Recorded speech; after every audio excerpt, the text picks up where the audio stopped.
Empezá cuando quieras. Bárbaro. Bueno, me presento, mi nombre es Sofía Mancilla, yo soy residente de cuarto año del Departamento de Emergencia del Hospital de Clínicas, Montevideo, Uruguay. Y bueno, tengo el gusto de presentar con el resto de mis compañeros, que somos la guardia rotatoria, los doctores Puy, Martínez, Brito y Terra, el siguiente caso.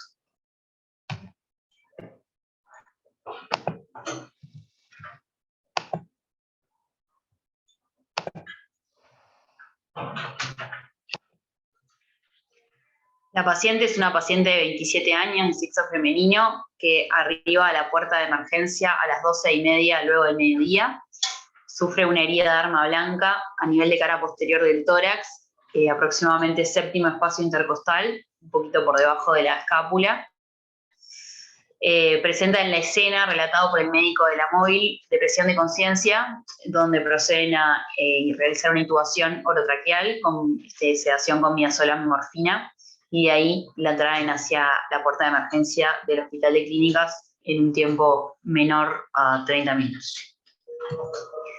Ahí en el esquema vemos con la flecha roja el sitio donde se observaba una pequeña herida cortante de aproximadamente 3 centímetros a dicho nivel, sin otras lesiones. La paciente se encontraba en la valoración primaria con un tubo orotraqueal que estaba correctamente posicionado en vía aérea. Presentaba un murmullo alvéolo vesicular presente bilateral, muy escasamente disminuido en el hemitórax derecho, sin ingurgitación yugular, sin crepitación, sin enfisema, estaba saturando a 98.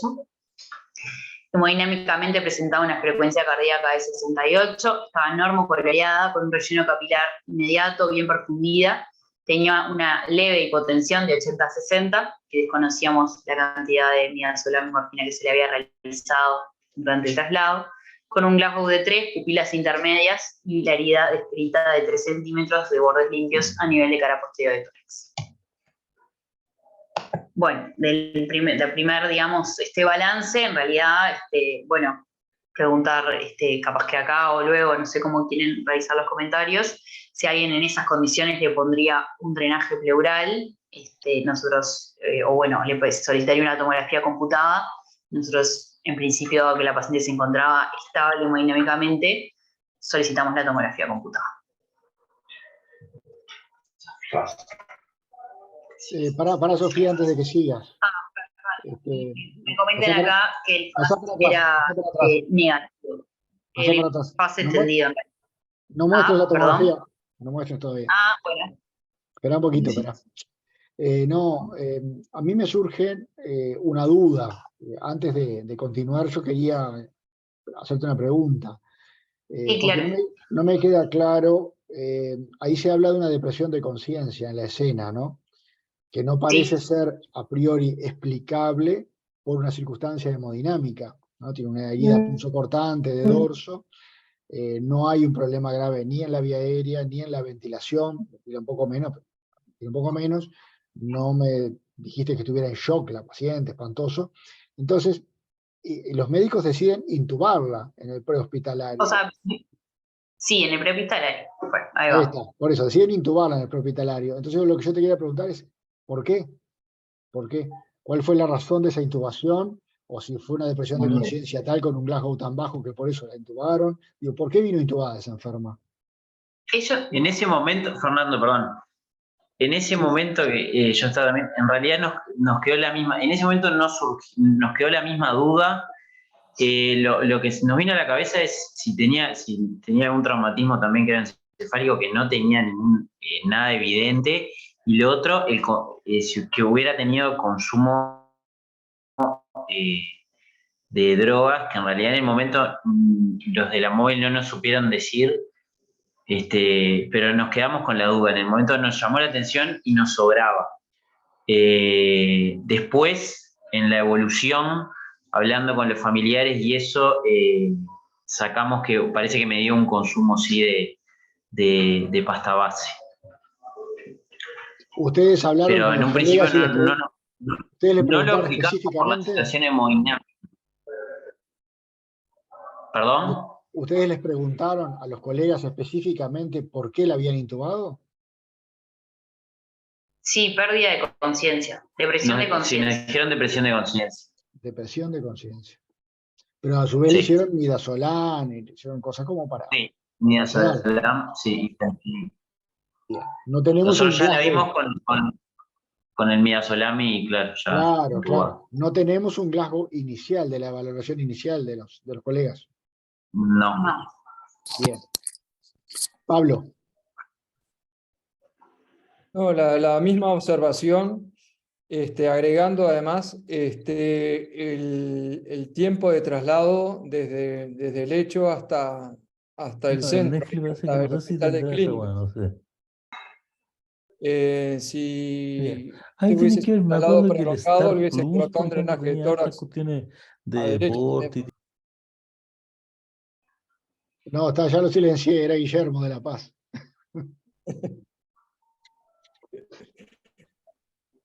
Sí, Pablo, sí. No, digo, si hubiese tenido que intubar a la paciente y el traslado hubiese sido algo prolongado, le hubiese agregado un drenaje de semitórax, nada más que eso. Eso a nivel prehospitalario. Nosotros lo pensamos también, pero dado que la paciente está saturada bien, obvio que estaba intubada, no tenía nada clínico de neumotórax y el FAS tampoco. En FAS en tórax no tenía nada y decidimos en realidad esperar. Y esas medidas de PA que pusimos, se estabilizó, le pasamos suero. Se espera que suba un poquito más. Digo. Bien. Bien. Bien. Bueno, Sigo Sofía. entonces, ahora después contamos las medidas de eso y cómo respondió. Dale. Bueno, esta es la tomografía. Paso las dos ventanas. Se ve el tubo endotraqueal que estaba lateralizado a derecha, sino un poquito más lento de nuevo, y luego se veía a nivel del lóbulo inferior, en el sector que correspondería a los 9 y 10, dos laceraciones pulmonares a dicho nivel, con fino derrame pleural, que obviamente eso correspondía al hemotórax, y ahora muestro la ventana pulmonar, donde en realidad tenía una muy fina lámina de neumotórax. Ahí se ve el tubo sobre el bronquio fuente derecho, laceración pulmonar. Y ahora paso a mostrar en la ventana pulmonar una fina lámina que ahí se ve de neumotórax a derecha. Laceraciones pulmonares. Y tiene aire en la cabeza. Ahí paso de nuevo. No sé si alguien quiere comentar algo antes que muestre el informe de la tomografía.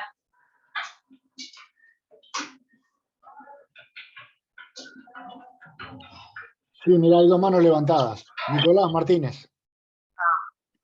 Sí, hola, buenas tardes, ¿cómo están? ¿Me escuchan? Sí, perfecto. ¿Sabés que me parece que me perdí un poco? ¿Le pusieron un drenaje pleural ustedes o tenía el drenaje pleural? No estoy viendo la tomografía. No tiene drenaje pleural. No tiene drenaje pleural. ¿Y decidieron hacerle la tomografía? ¿Tienen IFAST o no tienen IFAST? Sí, pero fue negativo, no se vio mucha cosa. Bien, perfecto. Y lo que está hablando del tubo es el tubo endotraqueal que está lateralizado. El tubo endotraqueal está lateralizado a derecha, escasamente. Perfecto. Ahora seguí mostrando las imágenes de la tomografía, así la puedo ver, que no la pude ver. Gracias. No, por favor. Ahí se ve la carina y ahí ya pasa escasamente a derecha. La parte del parénquima pulmonar.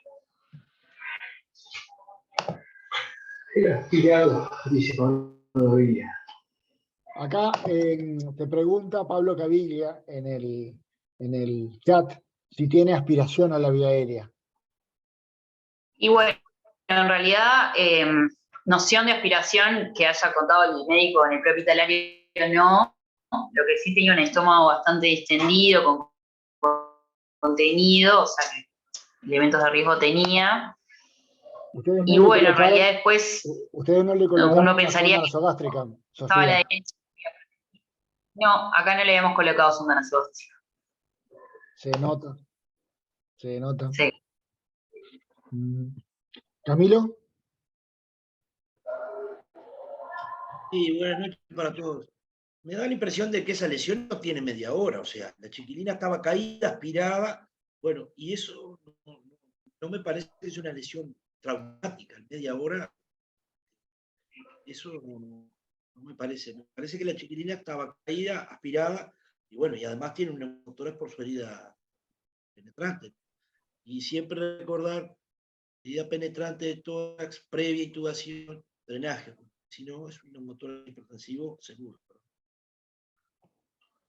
Bueno, eso no es tan así, Camilo. No es tan una regla como lo decíamos antes. Eso se puede contemporizar. Alejandro de Gracia, vos estabas preguntando algunas cosas sobre el corazón que te impresionaba un poco grande. Yo creo que la imagen de la tomografía está un poco como estirada en la pantalla, me da esa impresión. Pero no sé si querés ampliar sobre eso, sobre tu impresión, o si es un hemopericardio, planteabas en el chat. Alejandro.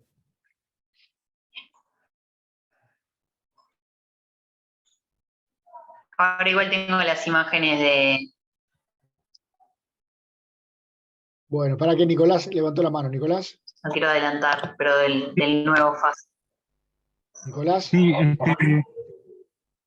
me parece a mí que el paciente igual es raro, estoy un poco de acuerdo con algunas consideraciones de Camilo, pero no le veo mucho neumotórax, no le veo mucho hemotórax, y lo que le veo es como una lesión transfixiante del pulmón que se aproxima mucho al pedículo, imágenes raras intrapulmonares, adentro del parénquima pulmonar. Hay una imagen que es como hidroaérea, como que tuviera un nivel, y las veces que nos han pasado de ver cosas raras, sobre todo en los riñones, que pensamos en hematoma renal y todo, nos ha pasado que tenía algún problema previo la paciente, porque las imágenes están raras para lo que es una herida de arma blanca, en el sentido de que no tiene neumo, no tiene mucho hemo, o tiene muy poquito neumo, tiene muy poquito hemo, y las imágenes son todas intraparenquimatosas, me parece. Parece que hay un nivel.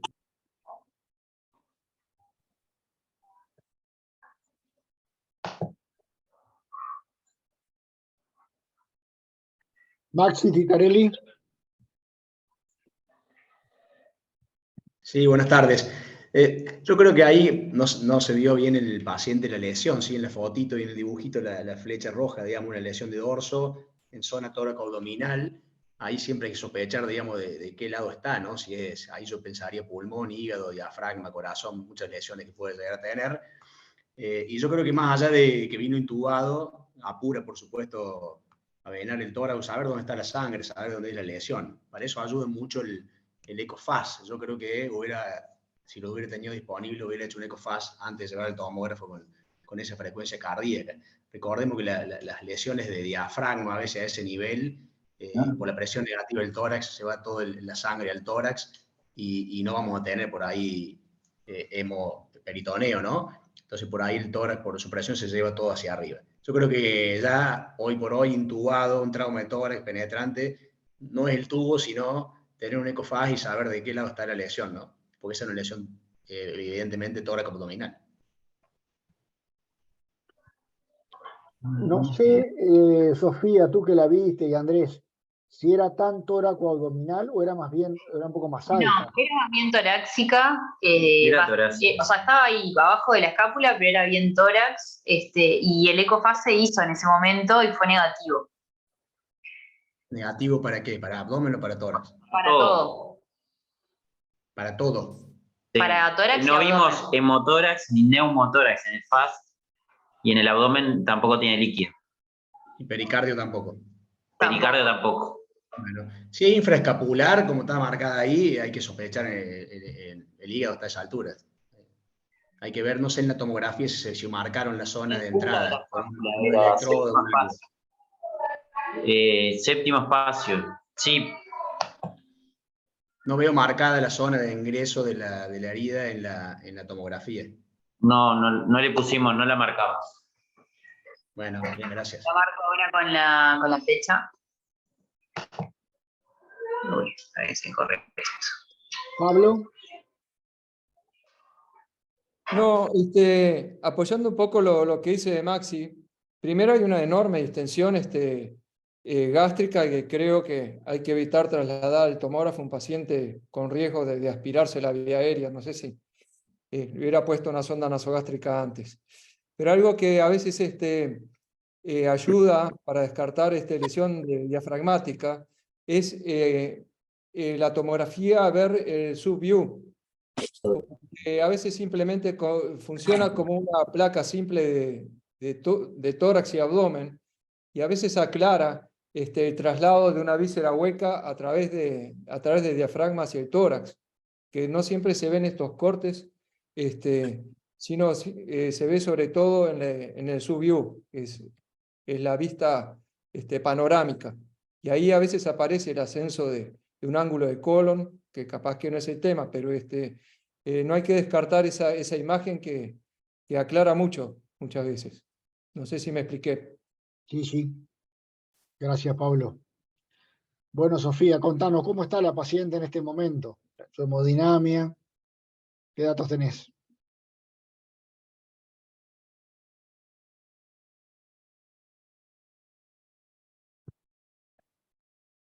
Estás silenciada, estás muteada. Ahora sí. Bueno, en el tomógrafo la paciente tuvo un episodio de bradicardia sinusal, llegó hasta 40 de frecuencia cardíaca, que respondió bueno, se pensó que podía ser secundario a las drogas que se usaron para la ventilación, que respondió en realidad a la atropina. Fue manejada por los anestesistas que estaban en ese momento en el tomógrafo con ella, porque era una paciente que estaba ventilada, y rápidamente bajó nuevamente a emergencia. En emergencia, en realidad, se estabilizó, retomó una frecuencia de 68, 70, se mantenía bien perfundida, la PA al respecto del ingreso, que estaba un poquito hipotensa, respondió rápidamente, se le hizo únicamente una carga de volumen de suero fisiológico en ese momento, y se mantenía bien perfundida, con las extremidades cálidas, saturaba bien, pasó al sector de cuidados de monitorización, digamos, a la espera del informe de la tomografía. Sofía, ¿tenemos gasometría? ¿Cómo? ¿Gasometría tenemos? Sí, ahora más adelante la informe. En realidad quería preguntar si alguien con estas imágenes hubiera planteado alguna conducta en este momento. O si quieren que pase al informe y ahí revemos la misma pregunta. Cuando preguntás conducta te estás refiriendo a si le vamos a colocar o no un drenaje pleural. Por ejemplo, drenaje pleural, si alguien le hubiera pedido una fluoroscopía, si alguien le hubiera llevado bloc. Si le hubiera colocado una sonda nasogástrica, ya, eso sí. Bien. Nicolás. Cuando decide esperar el informe, a mí me parece que el cirujano de urgencia no debe esperar informe de la tomografía, que lo tenemos que ver nosotros y tenemos que interpretar las imágenes, menos para tomar una conducta. Lo otro que me parece es que no... Bien. Que este paciente sí me parece que lo que yo le estoy viendo en la tomografía no me parece como para... Digo, de repente poner un drenaje pleural porque el paciente está intubado, pero no más que eso. Dudaría de un drenaje pleural y vería cómo evoluciona clínicamente el paciente. Mirá, acá Pablo Caviglia te dice retirar algo la sonda orotraqueal y sonda nasogástrica ya. Carlos Pilasi. Hola, sí. ¿Cómo anda, Carlos? Perdón que llegué un poco tarde. pero de acuerdo con ese plan de poner la sonda nasogástrica y retirar un poco el tubo endotraqueal. Lo que no me queda claro todavía es, pero porque llegué tarde, a lo mejor lo dijeron, no sé, en la parte de la hemodinamia, hasta ahora entiendo que estuvo bien, salvo la bradicardia que hizo durante el TAC, pero estuvo en algún momento hipotensa, y cómo explican el deterioro de conciencia, porque hasta donde vi no hay no hay sangrado. ¿Pensaron que podía ser hipóxico? ¿O cómo se interpretó esa? ¿Por qué? No lo explicábamos todavía, por qué la habían ventilado. En realidad, ahora nos estamos adelantando un poco, pero vamos a poner, en realidad la conducta era eventualmente extubar a la paciente. O sea, no quedaba claro el motivo que había sido ventilada, como estaban los parámetros a ese momento, que más adelante lo voy a poner. La guardia que lo vio, o sea, la guardia conjunta, tanto de los cirujanos como los médicos, en realidad se planteaba eventualmente extubarla a la paciente. Por eso también lo que hicimos fue retirar un poquito la sonda, colocar una sonda nasogástrica, y en realidad el drenaje pleural no lo colocamos porque justamente en realidad iba a estar la paciente en un plan de extubación. Mirá, acá se plantea. No sé si aclaré algo. Sí, en el chat te están planteando cosas como, por ejemplo. Perdón que lo veo, pasa que con la pantalla No, yo te cuento, no me aparece. No, por eso yo te cuento. Yo les cuento. Si la bradicardia pudo haber sido post-intubación, por acá te están pidiendo un ataque de cráneo. Sí, cráneo, la verdad que no lo hicimos en ese momento. Capaz que hubiera sido sí útil, sobre todo para la posterior evolución, pero no, la realidad es que no la solicitamos. Clínicamente, como dijo Andrés, exploramos cráneo, no le encontramos ningún estigma traumático, y bueno, como el dato clínico y el relato de la móvil era tan claro, de la herida de arma blanca, en contexto de una riña, en realidad fuimos directo al tórax abdomen y no le pedimos cráneo. Eso es verdad, y es una apreciación interesante. Carlos Pilasi. Sí, perdón, otra pregunta más. Esto de la bradicardia que hizo, ¿se acompañó de algo más? ¿Fue su bradicardia sola, sin hipotensión? Sin hipotensión. ¿Eh? Sin hipotensión, solo Sin la bradicardia. Sí. Bien, y eso se resolvió espontáneamente, y en el trazado electrocardiográfico no hubo cambio. Pregunto porque veo un neumatocele importante en el TAC, al lado derecho. Se resolvió con atropina, que administró anestesia, pero no tenía ningún cambio en el electro, ni tuvo ningún evento de hipotensión. Rápidamente revirtió. Bien, aunque preguntaba porque con el neumatocele y la lesión traumática penetrante del lado derecho, a veces puede pasar una fístula, embolía aérea, pero bueno, eso se tiene que acompañar de hipotensión, y generalmente no se resuelve, pero bueno, como pensando en cosas raras que puedan haber pasado en el paciente. Y lo otro, la distensión gástrica, sobre todo en pacientes más jóvenes, puede producir también bradicardia, pero no sé si esa fue cómo lo interpretaron, por qué le pasó eso. Y la hemodinamia se mantuvo así después del TAC y los gases. Bueno, ahora nos van a contar, me estoy adelantando, perdón. Ahora cuento, pero sí, la hemodinamia luego del tomógrafo se mantuvo estable. Y te preguntan, Sofía, si en algún momento se hizo un electrocardiograma. Sí, en ese momento en el tomógrafo en realidad se hizo un trazado electrocardiográfico y fue normal, y a la vuelta del tomógrafo nuevamente y también fue normal, sin alteraciones. Bien. Pablo Caviglia. No, lo que decía Carlos, lo he visto en pacientes jóvenes, distensiones gástricas agudas, que han generado cuadros vagales con bradicardia, y también durante la confección del neumoperitoneo en la laparoscopía. Alejandro de Gracia, ¿querés ampliar un poquito ese concepto que tiraste en el chat?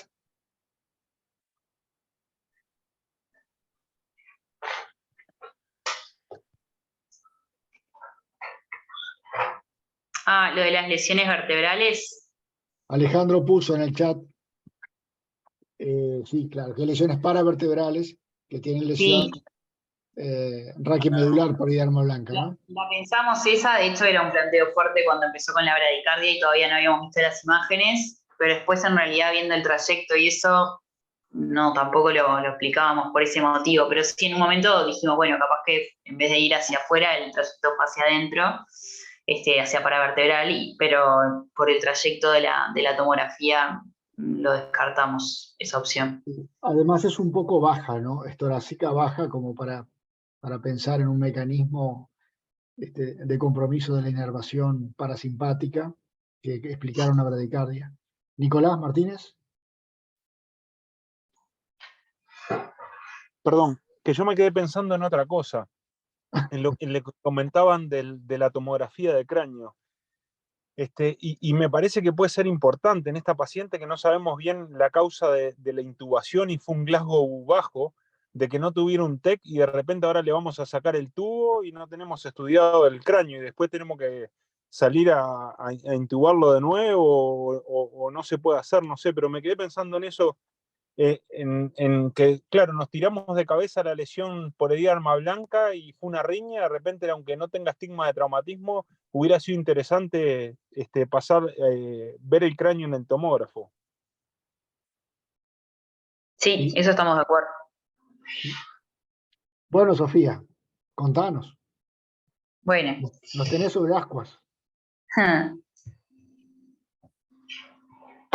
Bueno, del informe de la tomografía, que bueno, fue un poco todo en conjunto las conductas que se tomaron con lo que vino después, en realidad evidenciaba el tubo selectivo a derecha, como habíamos visto, un aumento de espesor de las partes blandas en la región paravertebral derecha, donde había burbujas de enfisema en relación al trayecto, y después informaba la laceración en el lóbulo inferior derecho, una de ellas ocupada con material de densidad similar a la sangre, con un pequeño sector de extravasación de contraste que determinaba un nivel hidroaéreo, como bien destacaron en la imagen, y una fina lámina de neumotórax y el hemotórax de leve entidad.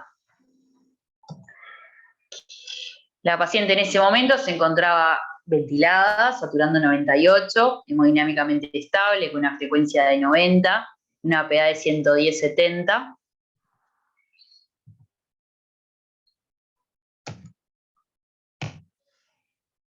Y bueno, y esto era un poco lo que habíamos hablado de, bueno, las conductas a tomar, si alguien hubiera colocado o no el drenaje pleural, que un poco ya lo comentaron. Y luego, en realidad, plantear esto, si alguien con ese informe y con esa imagen del nivel, que bueno, que ahora el imagenólogo agrega una fuga de contraste a ese nivel, si alguien hubiera solicitado o no, con la paciente estable, como estaba en ese momento, una fibrobroncoscopía, o si alguien hubiera planteado eventualmente llevarla a bloco. Pablo Caviglia.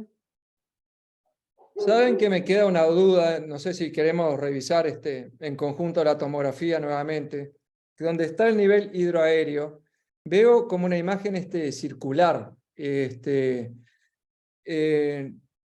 No es solo un nivel hidroaéreo. Ahí va, seguí nomás. Ahí, un poquitito antes, sí, ahí está el nivel hidroaéreo, pero un poquitito antes parece como una imagen cavitada, un poquito para atrás. Concuerdo un poco con la idea que lo que decía Nicolás. Ahí va, ahí. No sé qué ven, si les parece. No sé lo que decía Nicolás, si esto no es algo, además de lo agudo, algo previo, agregado. Tiene el aspecto de un neumatoCele, ¿no? Ahí es donde se forma esa imagen. Carlos Pilasi. Sí, para mí eso yo lo describiría como un neumatocele traumático. Claro. Es decir, es una colección secundaria al trauma de aire que puede tener contaminación de sangre, como en este caso, pero para mí es un neumatocele traumático. Más que una lesión cavitada, aislada, como un hallazgo. En esto, a lo mejor venía de antes, no sé, pero en este contexto es como si tiene líquido libre, es sangre. O sea, si después era otra cosa, bueno, pero en este contexto yo lo consideraría un neumatocele traumático. Y para, no sé si más arriba, en el lóbulo medio, se ve como más contacto directo con la silueta cardíaca. No sé si se ve no sé si se puede separar bien la... No tiene, no, está separado. Pero ahí veo con un poquito de neumomediastino también en ese corte, ¿no? Yo todavía no entiendo por qué este paciente estaba tan mal, digamos. O sea, no, esta lesión de acá, a menos que el paciente haya estado muy hipóxico,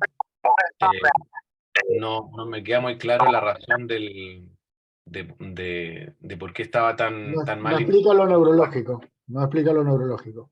No lo explica para nada. Y me preocupa este neumatoCele que no pueda ser origen de una embolia gaseosa, además. Porque uno siempre piensa en la sangre que sale hacia, pero también el aire pasa. Sí. Sí, es raro que no haya tenido alteraciones electrocardiográficas, por eso preguntaba por eso, y también puede producir bradicardia. Sí, Pero bueno. Bueno, seguimos.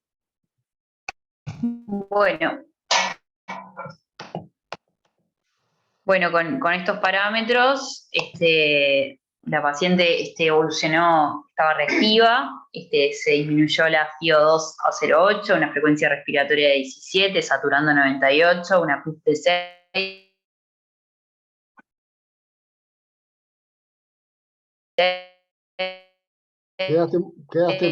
Tenés mala, no se escucha, Sofía. Se retiró la sostuvo.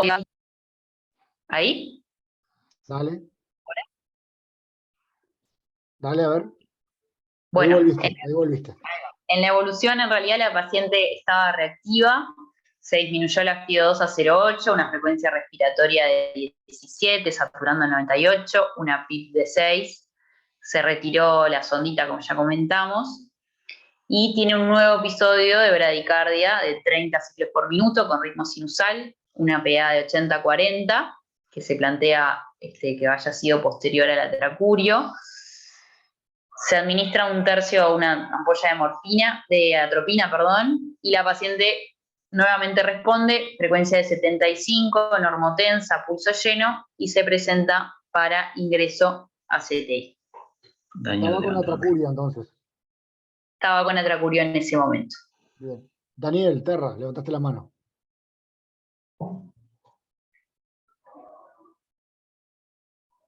¿No estará muteado? Daniel.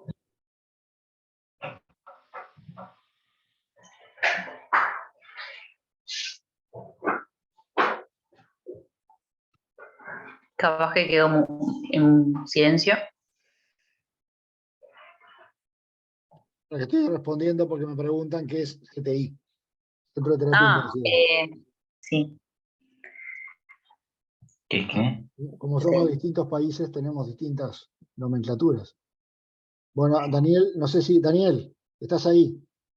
¿Quieres hablar? Estás muteado. Daniel Terra, estás muteado. Sí, buenas noches, ¿cómo les va? Hola, ¿cómo andás? Bien, saludos a todos. En estos últimos minutos me perdí la conversación, pero la situación, bueno, lo que yo lo viví, medio ya evolucionado el paciente. Me llamaron de la guardia que el paciente había entrado en esa segunda instancia de bradicardia con shock. Entonces, según lo que me habían contado de la historia de la paciente, le dije, bueno, suban en la sala de operaciones, que la idea era... para que, Daniel, que todavía no llegué a esa parte. Está. Bueno, pero de lo que se ha discutido hasta ahora, yo creo que es una situación bastante poco frecuente de lo que vivimos en el trauma torácico con la herida penetrante. Porque la imagen, habían cosas que no eran coincidentes.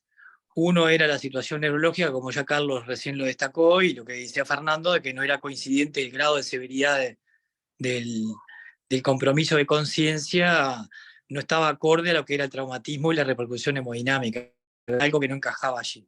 Pese a que la enferma, según lo que se había relatado, había tenido algunos episodios de hemoptisis, pero que de ninguna manera podía explicar la situación neurológica a menos que mediara un traumatismo previo en el incidente de la disputa, de la riña familiar que había acontecido, que había sido el motivo de la agresión y del traumatismo torácico. O sea que ahí queda una gran incógnita. Pero por otro lado, las imágenes que creo que es el centro de la situación, es la imagen tomográfica que se ve allí, que se ve como un neumatocele traumático con un nivel que es obviamente sangre y que tenía en la tomografía una fuga de aire, de sangre. O sea, que tenía un sangrado activo con una imagen que obviamente que tenía una cavidad con un nivel hidroaéreo y sangre en su interior. Por un lado, lo que preocupa cuando uno encuentra esa situación es lo que se ya mencionó de la embolia gaseosa. Y lo otro es, lo llamativo era que no tenía un neumotórax ni un neumotórax significativo, por lo cual la explicación que podía explicar esa situación patológica cabe solamente una consideración, que es el paciente tuviera, por alguna causa que desconociéramos, una sinequia pleural. Porque si el paciente tiene una herida penetrante del tórax y con un neumatoceles traumático en el centro del lóbulo, es raro que eso por el trayecto no fugue ni sangre ni aire a través del espacio pleural. Por lo tanto, la única explicación que cabe es que el paciente por alguna derrame plebio pleural o alguna patología pleural o algún episodio se provocó una pleurodesis espontánea y con eso explicara la situación lesional que la enferma tenía. Y bueno, hasta ahí pudimos avanzar. Después les cuento el resto. Gracias, Daniel. Adelante, Sofía. Carlos Pilasi. Sí, yo solo quería comentar que con ese episodio de hipotensión y con el TAC que estaba normal, es cierto lo que dice Daniel, y nos ha pasado tener incluso neumotórax grande entre la pleura y el diafragma, a veces sin tener neumotórax arriba. O sea, cosas que pueden haber pasado en pacientes con traumas previos. Pero yo creo que en un paciente con un episodio de hipotensión yo le habría puesto un tubo en ese lado. Con técnica abierta, obviamente, así que al meter el dedo también me habría dado cuenta si efectivamente existe esto, esta adherencia. Pero creo que tener un paciente intubado a presión positiva, está bien, el tubo estaba adelantado, pero bueno, estaba en el lado derecho, o sea que no le quita volumen a ese lado. Yo le habría puesto un tubo, creo que habría sido más seguro. Yo me habría quedado más tranquilo con un tubo al lado derecho al menos. O repetir Perdón, Carlos, y hacer ahí. con esa tomografía que no tenés derrame ni neumotórax, ¿le hubieras puesto un tubo igual? Y porque con esa tomografía el paciente estaba normal y después se me hizo anormal. El TAC es un... Frente al cambio clínico le hubieras puesto un drenaje. Sí. Bien. Está. Después del cambio clínico post-tomografía, drenaje. Entendí, perfecto. Claro, porque en la tomografía hay que acordarse que es como una foto. Y en ese momento de la foto no lo tenía, pero Perfecto, puede que entendí. 5 minutos más tarde lo tenga. Entonces... Entendí perfecto. Pensé que... Bárbaro. Acá en el chat, Andrea Potes dice, IFAST, tubo pleural y sonda nasogástrica. Maxi Titarelli. Sí, yo creo que tenía varios motivos por el cual ponerle un tubo. En realidad vino intubado, tiene una herida penetrante en tórax, si bien a veces una herida penetrante en un paciente despierto con un neumotórax grado 1, uno puede no poner el tubo si el paciente está bien, pero tiene varios votos a favor de ponerle un tubo, ¿no? Y también tenemos un paciente ventilado con presión positiva, con una lesión probablemente de la vía aérea, el barotrauma o la ventilación con AMBU, no sé si habrán hecho en la ambulancia, eso también puede empeorar este neumatocele, ¿no? Porque neumatocele es más una patología por ahí del trauma cerrado. Pero yo creo que acá una herida penetrante con un neumotórax, hemotórax y un paciente ventilado, no sé cuánto tiempo pasó, porque como que viene lento el relato, pero a lo mejor pasó poco tiempo, pero sí, la foto de la tomografía y si pasa una hora eso puede empeorar. Voto a favor del tubo pleural. Bien. Sofía. Bueno, sigo. Bueno, estando aún en emergencia la paciente, instala un episodio de hemoptisis por el tubo endotraqueal, aproximadamente 800 centímetros cúbicos de sangre roja rutilante, agrega ahí sí inestabilidad hemodinámica, frecuencia cardíaca, taquicardia, frialdad periférica, hipotensa, PA en ese momento que no se pudo constatar, y bueno, rápidamente se decide la valoración, digamos, anestésica quirúrgica, realizarla en block, no decidiendo aún la conducta, sino como sería como el shock room, pero en block quirúrgico, o sea, en la parte física que el hospital tiene en el block.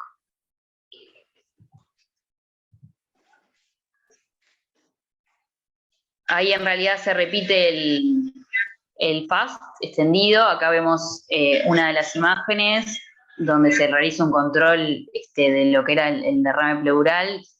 Se veía una lámina leve, no parecía tener mucha diferencia en comparación con la tomografía, y se realiza la parte de la ventana pericárdica donde tampoco se veía derrame a dicho nivel.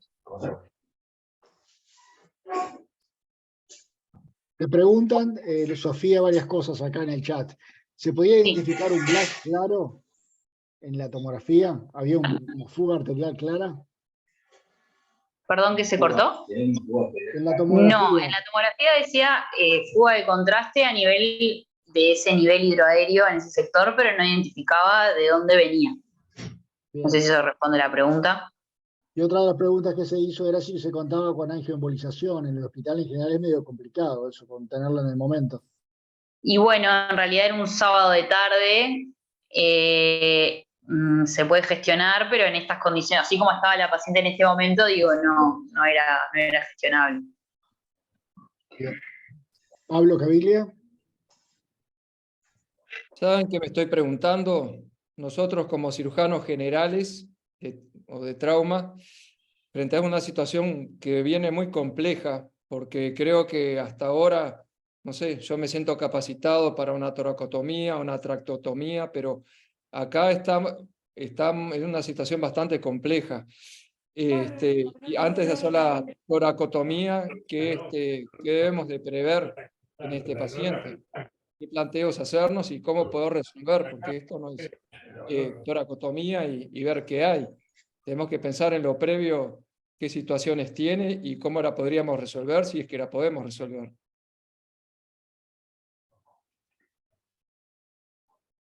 Bueno, creo que por eso se llevaban a Daniel Terra bajo el brazo, el cirujano de tórax. Sí, nosotros tenemos la suerte de poder llamar a Daniel de amigo. Ahí está. Claro. Bueno. Daniel, Terra, ¿y qué estabas pensando? Daniel, Terra, ¿y qué pensabas vos ahora que la muchacha se manda una hemoptisis de 800 centímetros cúbicos?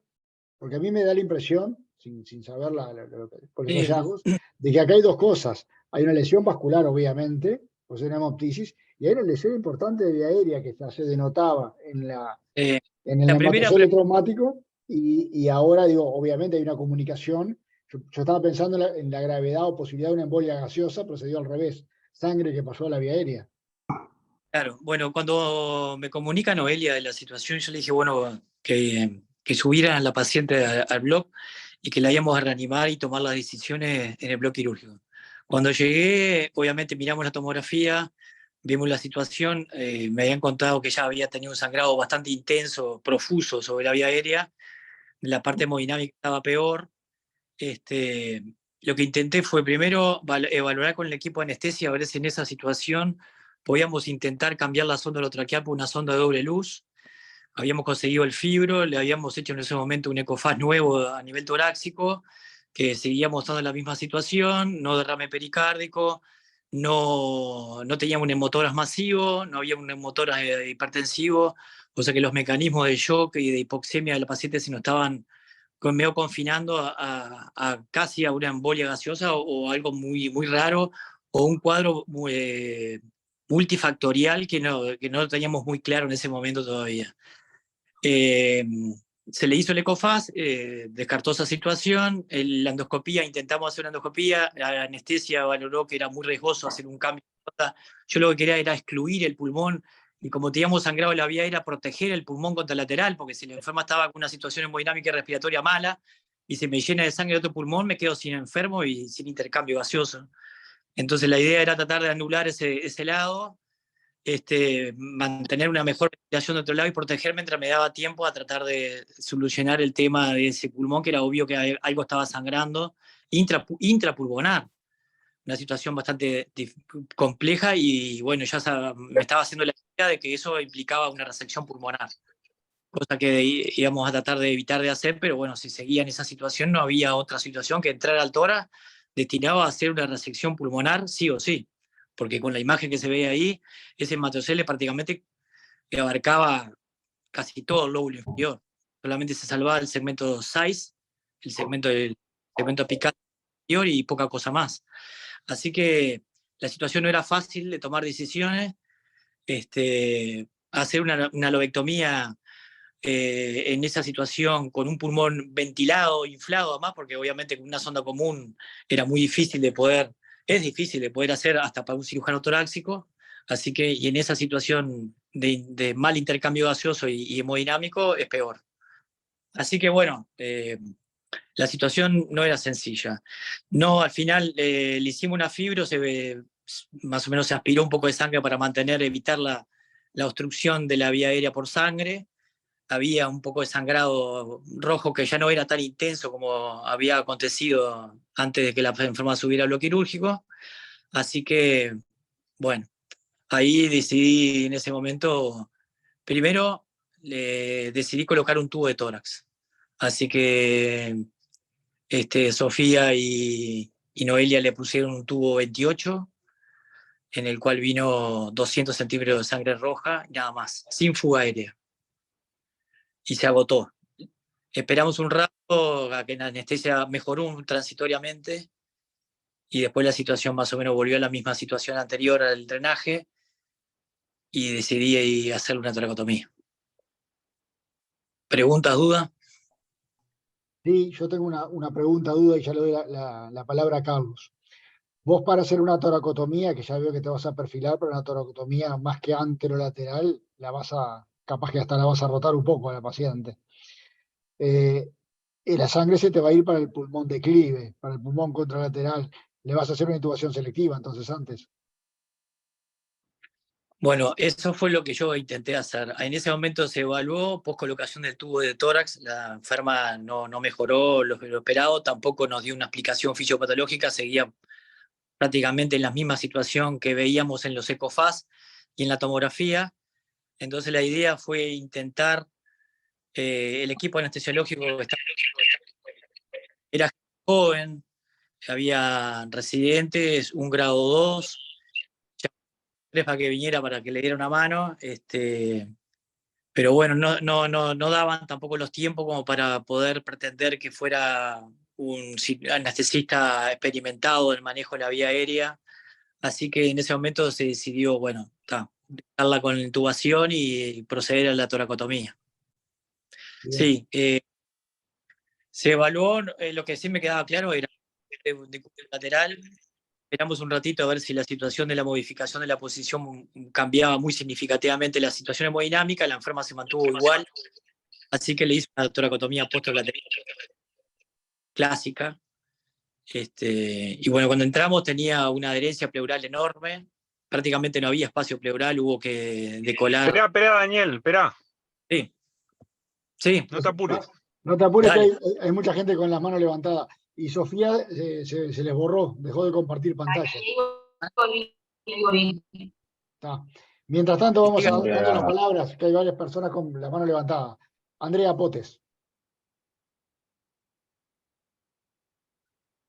Yo más que para hacer comentarios, para preguntar. Por un lado, iba a preguntar lo de la intubación selectiva. Vos me ganaste de mano, Fernando, porque yo hubiera preferido una intubación selectiva con este paciente. Y la segunda cosa es, estoy de acuerdo en que hay que ir a la toracotomía. Ahora, como no sabemos por dónde viene el sangrado, y con qué nos vamos a encontrar, quería preguntar a ver si era posible o si te iba a ayudar a hacer una fibrobroncoscopía, como para poder ir un poco más ubicado anatómicamente hacia qué sector pulmonar es el que está provocando el sangrado o el que tiene lesión. ¿Te hubiera servido de algo, Daniel, eso?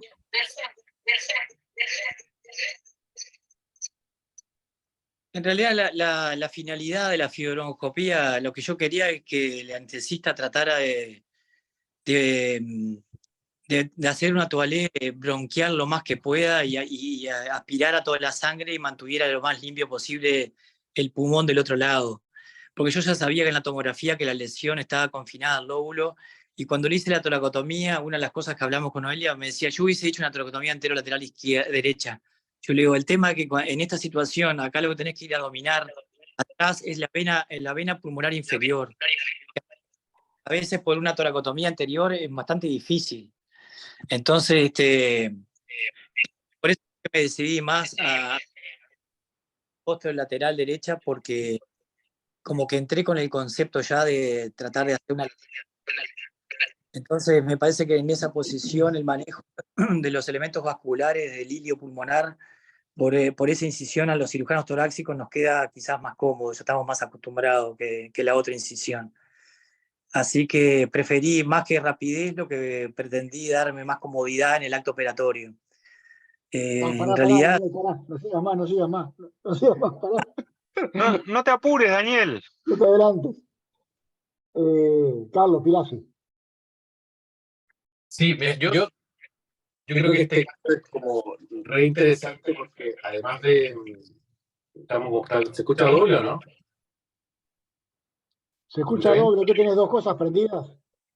Porque porque tengo mal internet aquí, espérame que lo cierro este. Vos aparecés dos veces ahí. Ah, bueno, ahí está. Estás de frente, de perfil y con vos con eco. Ah, bueno, estamos a 3 cámaras. No, yo creo que acá este caso está súper interesante porque da dos visiones, la visión de un cirujano de tórax y la visión de un cirujano de trauma o de cirujanos que hacen urgencias, que es absolutamente diferente. Entiendo los argumentos de Daniel en el sentido de que él está buscando una cosa de comodidad, de acceso a las estructuras vasculares. Yo como cirujano de trauma tengo un análisis un poco más simple de la situación. Tengo un paciente que está hipotenso, que está sangrando del pulmón y que tiene una herida penetrante. Por lo tanto, yo sé que ese sangrado está en el tracto de la herida penetrante. Es decir, yo tengo que abrir el tórax para abrir ese tracto, para ir a hacer hemodinamia e irme. Y después mañana o pasado mañana llamar a Daniel o a alguien que pueda hacer eso. No, creo que para mí no sería necesario o fundamental tener, si bien pudiera ser ideal, no es fundamental tener una intubación selectiva, rara vez la tenemos en trauma, y lo que sí a lo mejor le podría haber agregado es un poco de tranexámico a través del tubo pleural, porque sí eso hay evidencia de que puede servir en hemoptisis masiva. Pero para mí yo habría ido directamente a la toracotomía anterolateral derecha con la finalidad de hacer una tractotomía para poder hacer hemostasia y irme de ahí. Creo que además tiene un rol importante que todavía no sabemos, porque para mí la velocidad acá es clave, sobre todo con un paciente que tenga una alteración de conciencia que no sé su causa. Como poder tener un TEC, para mí es fundamental tener control vascular, mantener una perfusión de perfusión cerebral, hasta tener un TAC y ver qué está pasando en ese cráneo. Y obviamente descartar las otras cosas tóxicas, pero me imagino que se hizo, glicemia y otras cosas para evaluar porque otras causas fáciles de resolver, digamos, del compromiso de conciencia.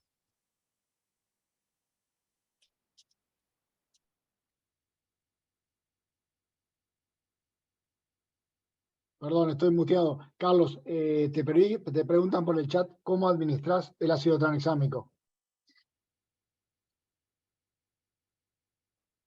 Perdón, estaba muteado. Viste que antes hacíamos, que ahora ya no se usa, pero antes sí se podía usar como una alternativa a la vía endovenosa, la administración de drogas a través del tubo. Eso incluía... Orotraqueal. Estamos hablando de la sonda orotraqueal, ¿no? Sí, perdón, sí, orotraqueal. Entonces por ahí se podía administrar adrenalina, amiodarona, naloxona, bueno.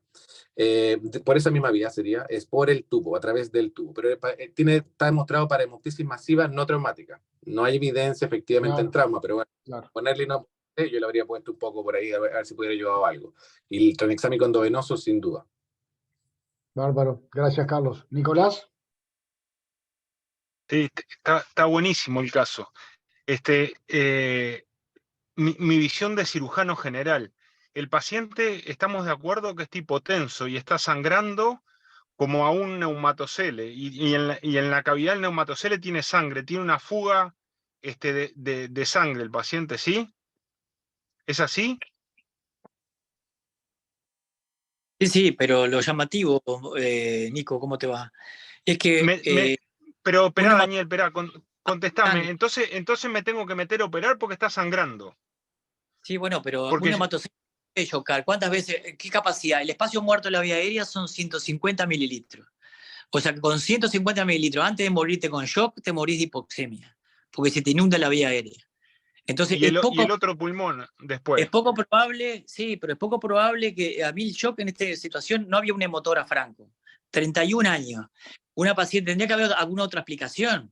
El mecanismo no es el sangrado. A mí el sangrado que sangre adentro del lóbulo va a quedar la sangre. Es lo que a veces sacamos cuando hacemos una lobotomía, un poco más. Por eso, pero a eso voy. Mirá lo que se me está ocurriendo. La intubación doble lumen para aislar el otro pulmón y para que no se te inunde el paciente, ¿no? ¿Está bien eso o no, ese concepto? Sí, totalmente. El paciente no va a sangrar mucho. Le hago ácido tranexámico, le paso plaquetas, plasma y todo. Y es un paciente que me espera. Digo, yo en mi caso no me espera el otro día porque al otro día otra vez no tengo cirujano de tórax, que de repente lo tengo que trasladar 800 kilómetros para que lo vea un cirujano de tórax. Y después lo otro es una pregunta, Daniel. Vos ya estás decidido a meterte y ya lo operaste al paciente por lo que dijiste. ¿Con qué idea te pensaste? ¿Que era algo sectorial y que podías ver bien que era un lóbulo solo y le ibas a hacer una lobectomía? ¿Nunca se te ocurrió a este paciente hacer una neumonectomía? Que para mí eso hubiera sido lo más fácil, ¿no? Sacarle todo el pulmón. No. Te estoy diciendo control del daño que se le ocurre a un cirujano general. Y ponerle un clam en el pedículo y perder un pulmón, pero salvar un paciente. No, Nicolás, y después Nicolás, eso no es control del daño, eso es darle más daño, amigo del heridor. Bueno, no, pero no, por eso, capaz que no esté tan mal para eso tampoco el paciente. Y lo otro que retomando un poco la idea de que podríamos haber hecho un centro de máxima complejidad, si se podría haber angioembolizado o hacer una cosa por el estilo. Bueno, todas preguntas, Daniel, gracias, está buenísimo. ¿A qué velocidad va, Nico?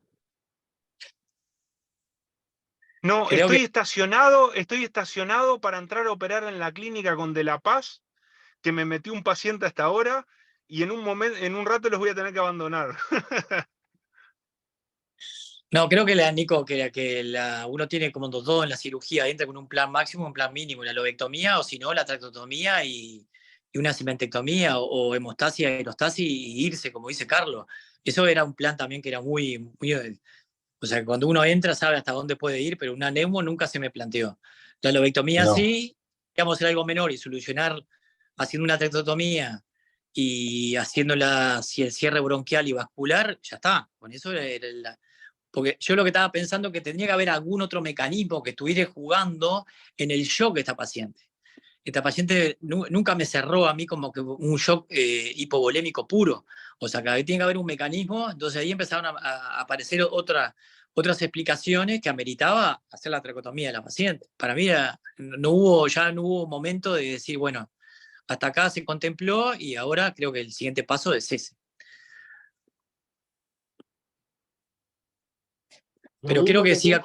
Lo lindo que tiene esto es lo feo que se está poniendo.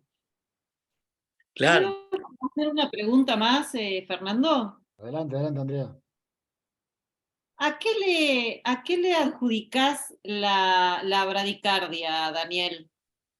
¿Por qué está bradicárdico? Porque entiendo que con sangrado puede estar en shock hipovolémico. Ahora, ¿por qué está bradicárdico? Y bueno, la explicación que creo que ahora queda claro es que está enfermo, que haya hecho una embolia aérea. Y si no, lo otro mecanismo es que desconociéramos el consumo, la utilización de alguna otra sustancia en la interacción farmacológica entre haya mediado algo así, porque la verdad que no hay mucha otra explicación. Al menos yo no la tengo. Sofía, no estás compartiendo más pantalla.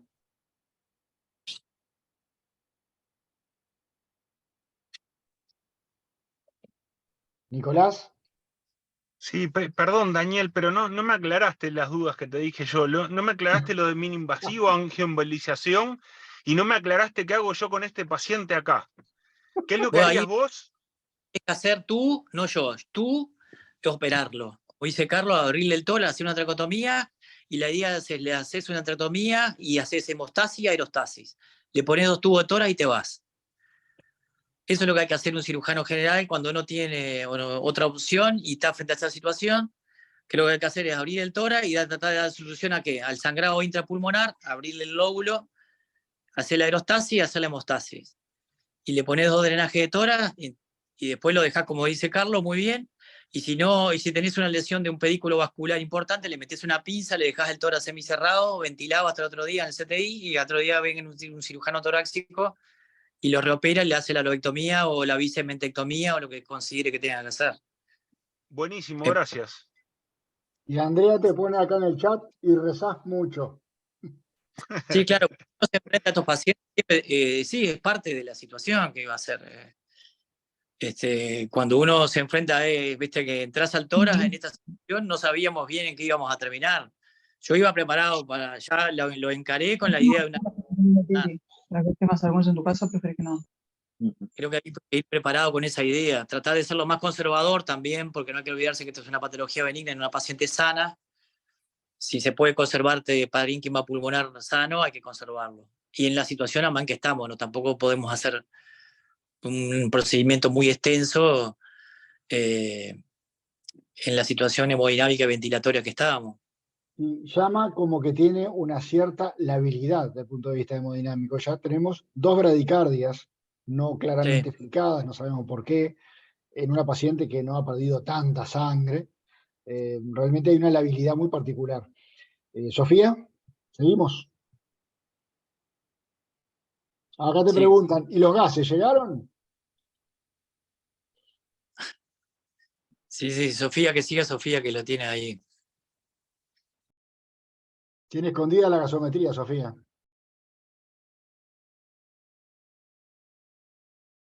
Debe estar buscando las imágenes. No sé si estás hablando, Sofía, no se escucha nada. Creo que estás muteada. Estas son las imágenes de la cirugía. Se hizo una toracotomía posterior lateral derecha. Acá vemos, se hizo una tractotomía del sector de la laceración con una máquina con una endogelia carga violeta, donde, bueno, se identificó el sector donde se evidenciaban 2 bronquios segmentarios seccionados con sus pedículos que presentaban en ese momento sangrado activo, como se ve ahí en la imagen. Ahí vemos a Daniel haciendo hemostasis.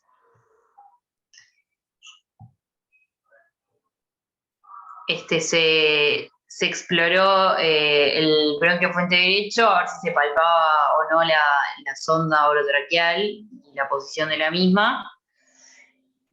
Y bueno, no se constataron otras lesiones. Se realizó la colocación de 2 drenajes pleurales y se cerró el tórax. ¿Había adherencias pleurales, Sofía? ¿Cómo? ¿Había adherencias pleurales? Efectivamente, pensé que ya lo habíamos comentado. Había adherencias pleurales efectivamente del lóbulo inferior derecho a la pared del tórax, que bueno, que en principio podrían haber explicado o llegado a explicar la adherencia y la sinequia pleural del pulmón a ese nivel. Bien. ¿Y eso dificultó el abordaje del pulmón? Se realizó la liberación de las mismas al momento de abordarla y el sector comprometido, o sea, claramente estaban en el lugar donde estaba la laceración. Y bueno, se realizó en suma, digamos, una resección atípica de los segmentos 9 y 10 del lóbulo inferior. La paciente en el intraoperatorio presentaba una hemodinamia que estaba mantenida con noradrenalina y adrenalina a altas dosis. Se realizó la reposición guiada por Rotem de 2,2 litros de cristaloides, 500 centímetros cúbicos de coloides, 2 volúmenes de glóbulos rojos, un volumen de plasma y 1200 de crioprecipitado con hemoglobina lincreso de 10 que pasó a 8,6. Posteriormente, en realidad... Para un poquito, Carlos, discúlpame, Sofía. Carlos levantó la mano, a ver, comentarios. Sí, o sea, a ver, yo creo que uno puede hacer diferentes cosas, pero no hay que olvidar que el paciente es un paciente de trauma y el problema que tiene es un sangrado. Entonces, yo, la verdad que independientemente de que uno tenga la capacidad de tener a alguien que pudiera hacer una resección anatómica o no anatómica, Yo no sé si en este paciente efectivamente era lo más indicado, un paciente que está con las condiciones que me estaban contando, con el soporte vasoactivo, que estuvo sangrando, que tiene con reposición de volumen importante. Yo creo que en este paciente a lo mejor una tractotomía, evaluar el lugar donde está sangrando y repararlo, no es que sea algo porque no tiene la capacidad de hacer algo más, sino que puede ser que haya sido lo que necesitaba este paciente. No estoy seguro de que a lo mejor este paciente hubiera necesitado algo más. Obviamente acá tenemos dos puntos de vista de dos especialidades distintas. Desde la mía, yo creo que en este paciente a lo mejor hubiera sido suficiente haber hecho una tractotomía y poder haber hecho la hemostasia, que era lo que el paciente, por eso entramos a quirófano.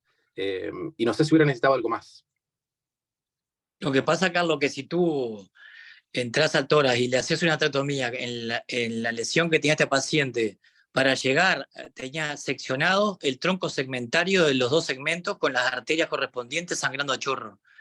Entonces, para poder llegar a dominar esos pedículos vasculares, llegar a clampear y cerrar los bronquios, ambos bronquios segmentarios y ambas arterias, te quedaba un sector del pulmón totalmente desvitalizado, que eso obviamente en esa zona lo único que me dio fue poner la máquina y hacer el disparo. Y después la reparación fueron puntos. O sea que fue prácticamente la tractotomía implicaba la resección de ese tejido, a no ser que lo quisiera dejar desvitalizado adentro del paciente. Era 5 minutos. Entiendo. Entonces, al hacer la tractotomía, viste que era un sangrado que no se podía controlar básicamente con un par de puntos. Bueno, entonces eso... Los dos agujeros de los bronquios así y las dos arterias dan. Perfecto. Entonces, bueno, eso sí puede ser una indicación de una lobectomía atípica o no segmentaria, ¿cierto? Que podemos hacer con el stapler. A lo largo, por el trayecto, y cuando se abrió así, quedó colgando el segmento de abajo del pulmón, era solamente sacarlo, porque en realidad para poder hacer la aerostasis y la hemostasis. Claro. Bueno, si la tractotomía no era suficiente, o sea, la abrimos y al abrir no puedo suturar, bueno, tengo otra opción que me queda dentro también de las maniobras de urgencia, es efectivamente hacer esa segmentectomía o esa resección no anatómica. Pero yo quiero volver un poco a que a lo mejor cómo lo manejamos cuando no tenemos un cirujano de tórax, o incluso teniendo un cirujano de tórax, cuando empieza a operar el cirujano de trauma, en qué momento llama al cirujano de tórax, porque hay ciertas cosas que creo que siempre tenemos que tener como alternativa 1, alternativa 2, bueno, y aquí tenemos que llamar al especialista en el órgano en particular. Lo mismo que cuando llamamos al cardio cirujano, no lo llamamos para una lesión de miocardio, sino lo llamamos para una lesión septal, para una lesión de arterias coronarias, es muy específico, y creo que en este caso a lo mejor, insisto en ese punto, que a lo mejor pudiese haber sido manejado con esa visión, como en la escala de partir con la tractotomía, y si en este caso no era suficiente, pasar a la resección. Y desde mi punto de vista, yo lo habría hecho en decúbito supino con una tracotomía anterior derecha. Pero me parece súper interesante la discusión, porque son dos visiones diferentes y complementarias al mismo tiempo. Sí, yo era plenamente consciente de la situación, entiendo lo que tú decís, nunca perdí de vista esa posición del cirujano de trauma, porque era la situación más relevante, la situación de la paciente, y intentamos hacer lo que técnicamente, lo mínimo para ir a solucionar el tema, y utilizamos a través del propio orificio, tenía un orificio como unos 2,5 centímetros, que metías totalmente el dedo y tocabas el bronquio seccionado. Abrimos la tracotomía en el mismo sentido de la herida penetrante torácica, desde el pulmón, y quedó abierto a plano, así de frente. Prácticamente no fue tampoco que hicimos otras maniobras quirúrgicas distintas a lo que quizás un cirujano clásico de trauma hubiese hecho. Y tratamos de ser lo más conservador y rápido posible, porque queríamos hacer hemostasia y aerostasia y irnos, porque la situación de la paciente no era nada bueno. O sea que no hubo tampoco que, inclusive ni se nos cuestionó en ese momento intentar hacer un procedimiento más. Quedó la tranche pulmonar quedó totalmente abierta, no se hizo ningún otro procedimiento tampoco extra, más que poner a plano los dos tubos y nos fuimos. Gracias, Daniel. Sofía, pasado un poquito el slide siguiente. Ahí está. Esto, yo voy a detenerme un segundito en esto, que ustedes, obviamente el equipo quirúrgico está con toda la cabeza metida en la lesión pulmonar, ¿verdad? Acá esto tiene que ver hemoterapia, tiene que ver anestesia, pero si ustedes observan, acá tenemos vasopresores, inotrópicos, 2 litros 200 de cristaloides, y muy poco hemocomponente.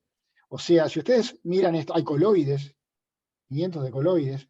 Entonces, si ustedes miran esto, no parece un esquema de reposición, de resucitación del control del daño. Acá hay un desbalance, me parece a mí, entre lo que se está dando de volumen en cristaloides y lo que se está dando en hemocomponentes.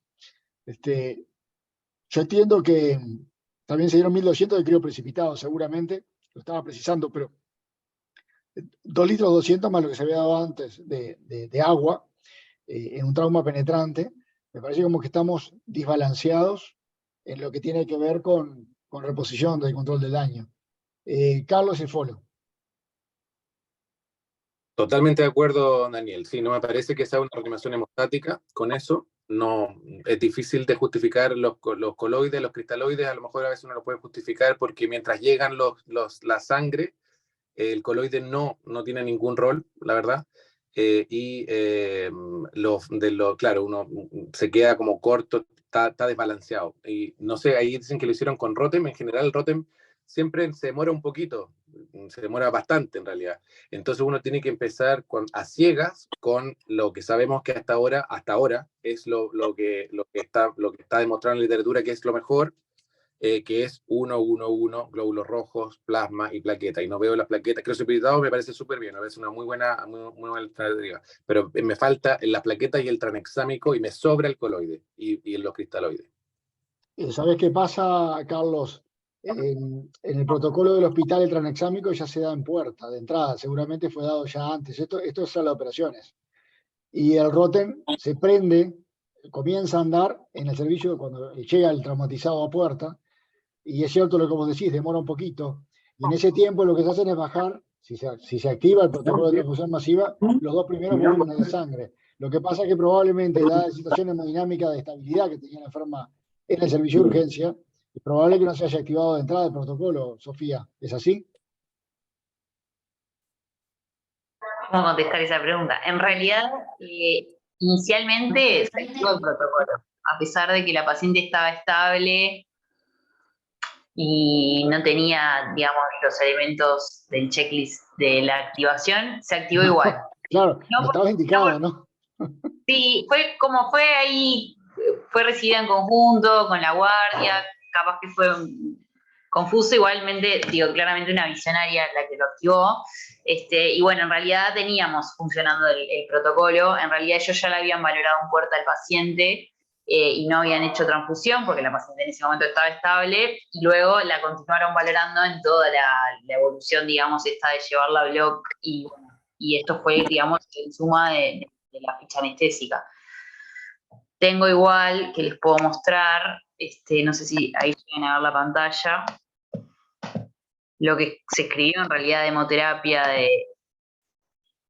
Me llama la atención porque el protocolo cuando se activa arranca con sangre total, no con hemocomponentes separados, plasma, glóbulos rojos. Te fuiste de la... Sí. Esto acá no sé si llegan a ver la pantalla. Sí. Esta es la parte de hemoterapia específicamente, no la ficha anestésica, sino la parte del Rotem, donde, bueno, ellos en realidad en la reposición con crioprecipitados ponen en realidad el balance, un volumen de sangre total y uno de plasma. Encontraron déficit de fibrinógeno, por lo que vemos ahí. Sí.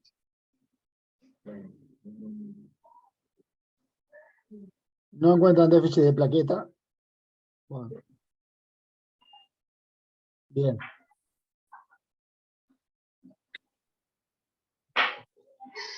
Esta Bien. fue la valoración al inicio, que en realidad era una unidad, pero en realidad quedaron expectantes porque realmente no.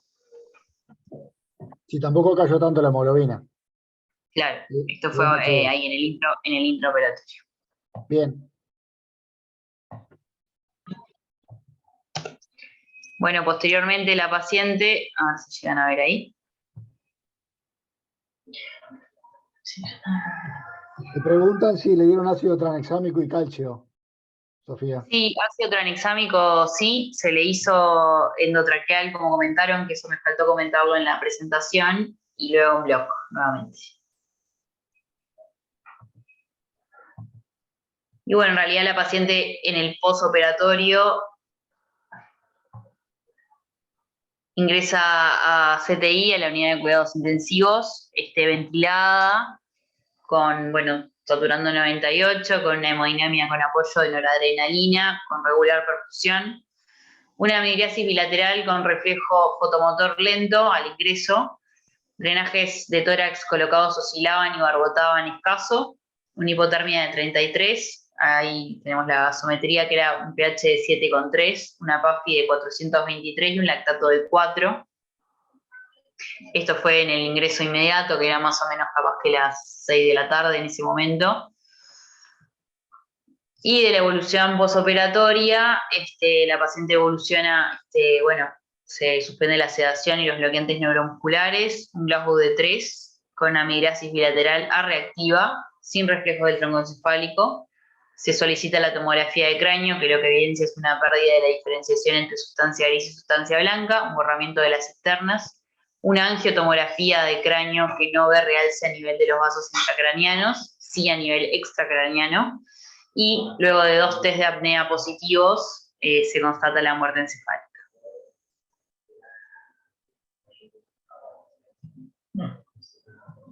Y bueno, la idea era un poco discutir la fisiopatología de esta evolución. Bueno, si ya venía compleja la paciente, ahora se terminó de complicar, en serio.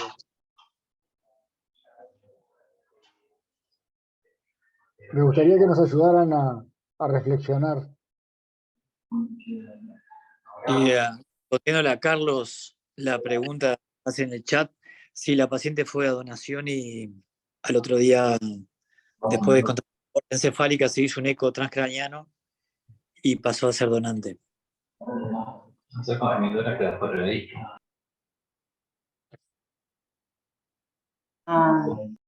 Es muy difícil. A ver, Pablo Caviglia.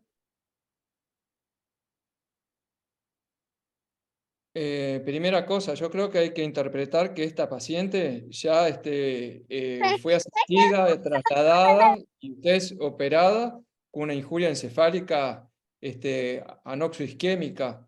Esta paciente seguramente fue un cuadro evolucionado, incluso hubiera sido bueno tener los datos de temperatura en la cual fue asistida, que obviamente eso no hay, pero vieron que había 33 grados de temperatura de la misma, pero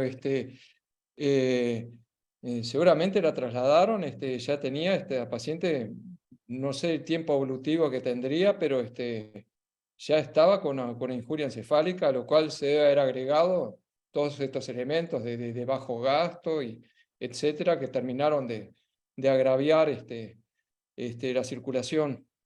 El diagnóstico de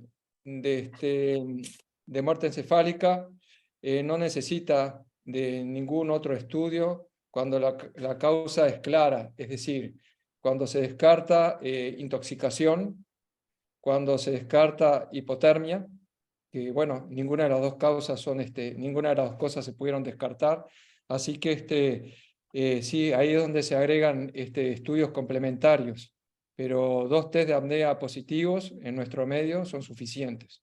Acá sí hay que hacer otros estudios para completar el diagnóstico y ahí transformar en una donante. Y obviamente que hay que conservarla como tal. Hay que tratar toda la hemodinamia, etcétera, para que la paciente sea útil como donante. Gracias, Pablo. Carlos. Sí, yo quería comentar que es y algo que también se ha publicado como el outcome de una reanimación adecuada o de una intervención en un paciente de trauma no necesariamente tiene que ser la sobrevida.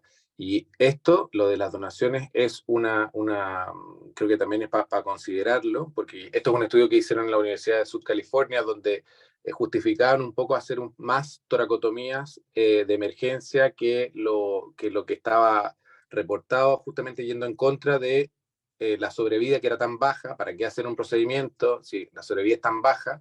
Pero ellos argumentaban que no es el único resultado que uno debería esperar en una reanimación adecuada, en un manejo adecuado de un paciente de trauma, sino que hay otros.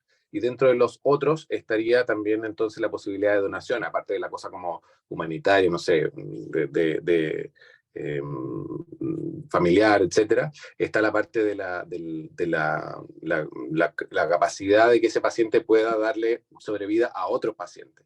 Entonces creo que como para mirarlo también un poco más positivo, esto de que, bueno, pero igual se murió, sí, pero si no se hubiera hecho lo que se hizo, ese paciente no hubiera podido ser donante y los pacientes receptores de esos órganos no hubieran tenido esa posibilidad. Entonces creo que está bueno también como recalcar eso, como de que podemos considerar como resultados positivos, incluso aunque haya habido un resultado de muerte para ese paciente en particular. Creo que además esta lesión cerebral a mí me suena muy hipóxico, obviamente. Esto es una alteración de la diferenciación corticomedular, cerebral en un paciente que llegó intubado con un Glasgow 3 con estómago así. Me parece que lo deben haber ventilado, un paciente que debe haber estado hipóxico de hace un rato. Sí, porque si no termina de cerrar esta evolución desde el punto de vista neurológico y todo lo que fue sucediendo, esas bradicardias que se mandó en el interín, porque no son atribuibles a lo meramente hemodinámico, una paciente que dentro de todo se mantenía hasta el intraoperatorio que requirió vasopresores, si no se mantenía en la hemodinamia. Paciente realmente muy rica en hechos para discutir. Bueno, no sé si alguien más quiere hacer algún comentario.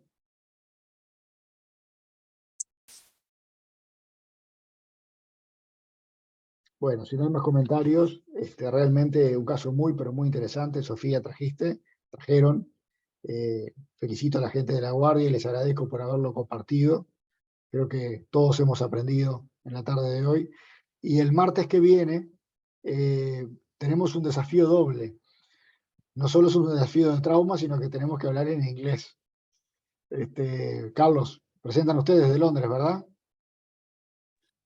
Sí, presente el equipo. Yo voy a estar obviamente ahí para ayudar también un poco en la traducción, porque los que van a presentar son ingleses, entonces no hablan castellano. Pero bueno, vamos ahí entre lo que entiendan de inglés y lo que podamos traducir. Seguro que va a estar bueno ver cómo se manejan las cosas. No necesariamente mejor, sino que solamente diferente en otros lugares. Va a estar muy bueno. Te pido, Carlos, que después me mandes el título y el nombre de quien presenta y el hospital, porque así ya hacemos el flyer. ¿Ah? Dale, perfecto. Gracias a todos por estar y nos vemos el martes que viene. Que pasen muy lindo. Buen fin de semana. Buenísimo. Gracias. Chau, chau. Gracias a todos. Saludos. Pasen bien. Chao.